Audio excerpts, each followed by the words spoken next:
Christianity is a distinct religion from Judaism and Islam, and is one of the three Abrahamic faiths. The tenets of its observance did not officially become established until after the convening of the First Council of Nicaea in 325 of the Common Era. Though Christianity has taken on various forms beforehand, this council's main aim was to attain a consensus in the Church through an assembly representing all Christendom. Not one Jew was in attendance at this council, and though it did not explicitly pass any canon against Jews, it did intensify anti-Semitism and alienated Hebrew-speaking Jewish Christians. By the time of the Council of Laodicea in 363 to 364, Shabbat observance was completely outlawed, and specific laws against Judaizing, that is, having any fraternization with Jews, was officially implemented.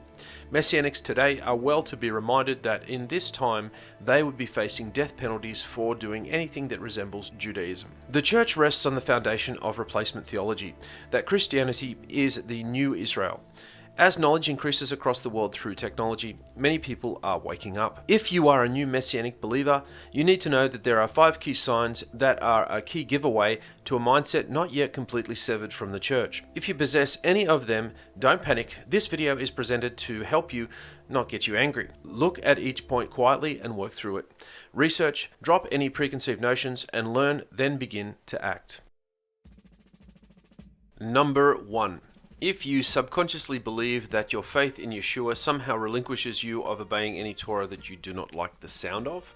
In other words, your belief in Yeshua allows you to skip any Torah that you are disinterested in or you just find too hard to keep. This means that you think that Hashem overlooks willful disobedience and neglect of any Torah that is applicable to you now on account of your belief in Yeshua HaNetzarim as Mashiach. If you believe and act out this belief, you will be in for the shock of your life. It may not be tomorrow, it may not be in 5 weeks or even in 10 years, it might not even be in 50 years, but eventually you will be in for the shock of your life. As it says in John 14:15, if you love me, keep my commandments. Number 2.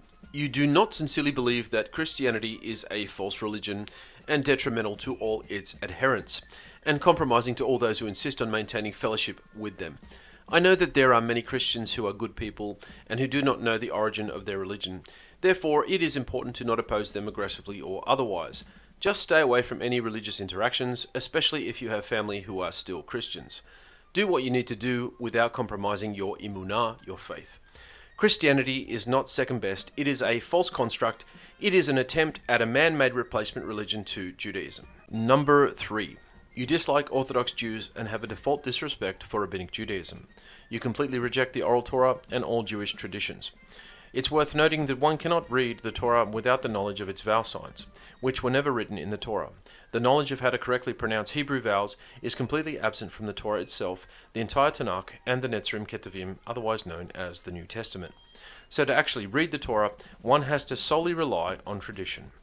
The nation of Israel, and later the Jews, are the only people who have interpreted the Torah in an unbroken chain from its personal delivery at Mount Sinai to today. No other nation has a continuous record of its observance apart from the Jew. Rabbi Yeshua did not oppose Judaism or Jewish tradition, but rather Jewish tradition that caused a person to overlook the weightier matters of the Torah. From the time a person enters any house of worship of any religion purporting to follow the Bible, they will be hit with tradition from the moment they enter until the moment they leave. The Bible never outlines the format of any communal gathering of any high holy day, including the Sabbath.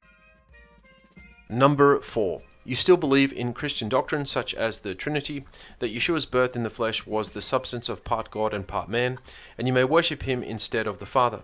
Be aware that there are some Messianic publications who have prayers directed to Yeshua. All prayers should be directed to the Father and sealed in the name of Yeshua. Anything apart from this is idolatry and is detestable according to the Torah. Number 5. You believe that you are part of a movement that has Hebrew roots. Dear viewer, if you are part of the Commonwealth of Israel, which I hope you are, everything about it was Hebrew, is Hebrew, and will be Hebrew. To say that whatever hodgepodge faith you are following has Hebrew roots is admitting that somewhere else there is something that isn't Hebrew. What part of the tree, if you want to use that analogy, isn't Hebrew? If it's not Hebrew, it wasn't what Rabbi Yeshua taught, and it is foreign to the truth. There are 2 things that the New Testament and the Church did not have in the New Testament. They did not have a New Testament, and there was no church. If you want to come out of Babylon, come out, all the way out, and please stop playing reformer to a movement that will one day feel the wrath of a vengeful Elohim. Thanks for watching.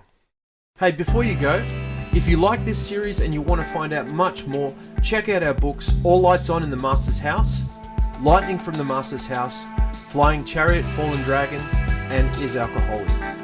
All available on Amazon.com and other online bookstores, and help us to continue to spread the word.